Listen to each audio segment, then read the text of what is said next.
నాకు పర్సనల్గా ఎవరు శత్రువు లేరు. ప్రతి వాడు నన్ను ప్రేమించేవాడు. నాగానా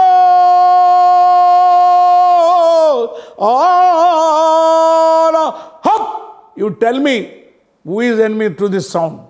ఈ శబ్దానికి ఎవరో శత్రువు చెప్పగలవా? శబ్దానికి ఎవడు శత్రువు ఉండడు. సగనా సగనిగానా ఆనగానా సగనానా ఆనా ఆనా సగనానా సగనానా. శబ్దం ఉరి తీయలేం, శబ్దాన్ని జైల్లో పెట్టలేం, శబ్దానికి రంగు రుచి వాసన లేదు, శబ్దానికి కులం మతం లేదు. అలా శబ్దం ప్రకృతినిస్తాను అని చెప్పి జాగోరే జాగోరే జాగో జాగో దునియామా मजदूरों एको एको दुनिया का दुश्मन है America Japan Germany Russia China. उनके दलाल हैं टाटा बिरला अंबानी आदानी. उनके चमचे हैं प्राइम मिनिस्टर चीफ मिनिस्टर. उनके गुलाम हैं गांव के जालिम. ये चारों से चोरों से लड़ना अब जागो रे जागो रे जागो जागो. ఈ పాట ప్రపంచమంతా రిలీజ్ అయింది. ఆ శబ్దం ఎక్కడి నుండి వచ్చిందో ఎవరికి తెలియదు. ఆ శబ్దాన్ని అరెస్ట్ చేయలేవు, శబ్దాన్ని జైలు పెట్టలేవు.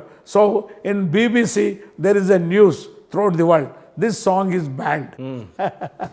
ఎందుకు బ్యాన్ చేయాల్సి వచ్చింది?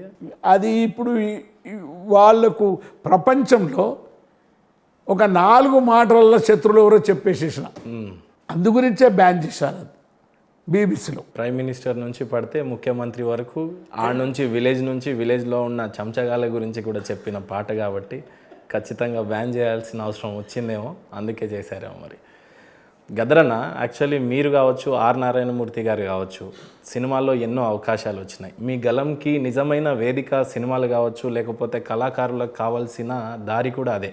కానీ ఆ దారిని ఎంచుకోకుండా ఎంతసేపు పోరాట పటిమనే ఎంచుకుంటూ ఈరోజు పోరాడుతూనే ఉన్నారు. ఆర్ నారాయణమూర్తి గారు కావచ్చు, మీరు కావచ్చు, ఇలా పోరాడుతూనే ఉండి చివరికి మీరు ఒక పెద్ద ఆయనలాగా ఉన్నారు ఇప్పటికైతే.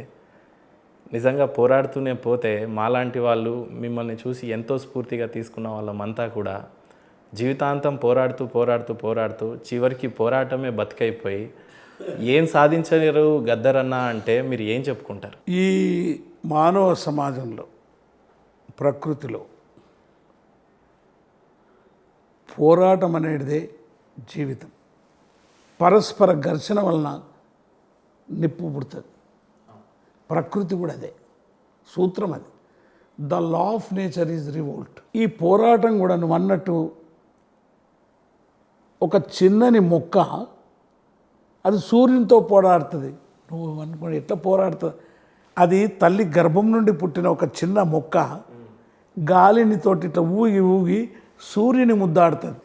సూర్యుని ముద్దాడి అది ఆకుపచ్చని చెట్టు అవుతుంది. ఆకుపచ్చని చెట్టు అయి 4 వేర్లు వేసుకొని పెద్ద వృక్షం అవుతుంది. అది పువ్వులు అవుతుంది, పండ్లు అవుతుంది. లా ఆఫ్ నేచర్ అది. ఓ చెలిచీమ కానీ ఏది కానీ ఈ ఫ్రిక్షన్లనే ఈ అభివృద్ధి పొందేది. కాబట్టి పోరాటం అనేది నేను మొదటివాని కాదు, చివరివాని కాదు. నేను ఒక ప్రవాహం, ఆ ప్రవాహంలో నేను కలిశాను. పోరాటాలు అనేక రూపాలలో ఉంటాయి జీవితంలో. ఆ పోరాట రూపాలలో ఒక పోరాట రూపం ఎంచుకున్న వాళ్ళం చాలామంది ఉన్నాం. అందుగురించే మీరు అనుకున్నట్టే నేను అనుకుంటుంటా అప్పుడప్పుడు, ఏమి సాధించాము చివరికి అనే. నేను అండర్గ్రౌండ్లో ఉన్నప్పుడు ఒక మంచి పాట రాశాను. ఓ నా బిడ్డలారు, మీ త్యాగం వృధా పోదు. వందనాలు వందనాలు రో మా బిడ్డలు, మీకు వందనాలు రో నా కూనలు.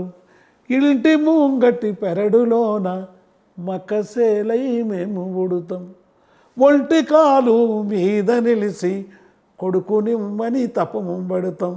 మీరు మొక్కజొన్న కంకులవుతారా మా బిడ్డలు, మా సంకలల్లో బిడ్డలవుతారా మా కూనలు.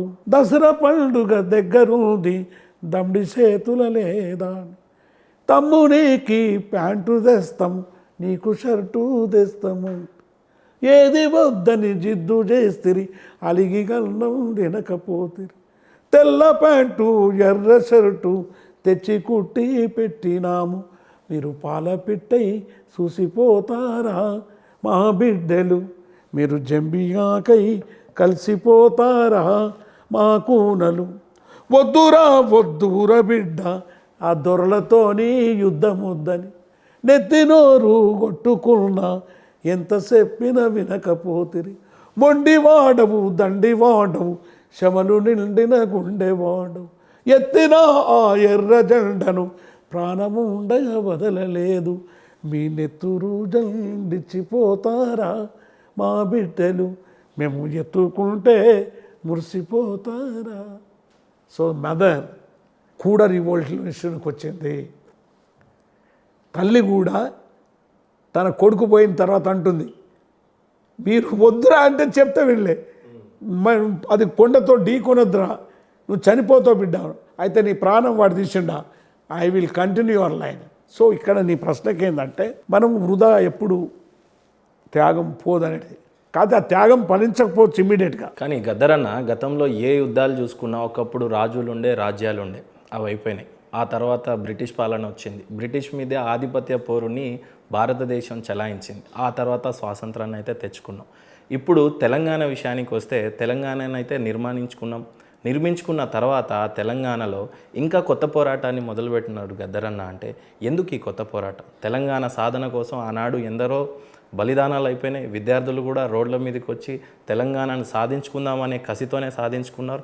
అలనాడు మీరు కూడా గలం విప్పిన రోజున గజ్జ కొట్టిన రోజున నిజంగానే తెలంగాణ నిర్మాణం జరిగితే మనకంతా మంచే జరిగిద్ది అని. కానీ తెలంగాణను మరి నిర్మించుకున్నాం అంత సవ్యంగానే ఉంది అని అంటున్నారు. కానీ ఈరోజు మళ్ళీ కొత్త పోరాటం అయింది. మనకు ఒక భౌగోళిక తెలంగాణ మాత్రం వచ్చింది. నేను మొట్టమొదటి నుండి కూడా ఒక విప్లవకారులు కూడా తెలంగాణ చరిత్ర ఇక్కడ నక్సలైట్ ఉద్యమం వచ్చిన తర్వాత దానికి ఒక లైన్ చూపించారు. జాతుల పోరాటంలో భాగంగా అనగారిన వర్గాలు అంతే జాతుల పోరాటం, ఇది ఒక జాతి పోరాటం. అంటే జాతికి ఒక సింబల్ ఉంటుంది, ఈ ఉపజాతి పోరాటం. ఈ జాతి పోరాటాన్ని కమ్యూనిస్టు పార్టీలు మొట్టమొదటి సపోర్ట్ చేయలే. సిపిఐ సిపిఎం ఎంఎల్ పార్టీలలో కూడా పుల్లారెడ్డి గారు కానీ నాగిరెడ్డి చేయలే. ఒక పీపుల్స్ వార్ పార్టీ చేసింది. ఆ పీపుల్స్ వార్ పార్టీ మొట్టమొదటి తను ఎక్స్పెరిమెంట్ చేసి వరంగల్ ఇంజనీరింగ్ కాలేజు వరంగల్లో అక్కడ స్టార్ట్ చేసింది. తో ఆ ఉద్యమం నుంచి మొదలైన ఉద్యమం అనేక పాయలు వచ్చి తర్వాత ఉద్యమంలోకి వెళ్ళి దళాలు వచ్చి నక్సలైట్ ఉద్యమం వచ్చింది.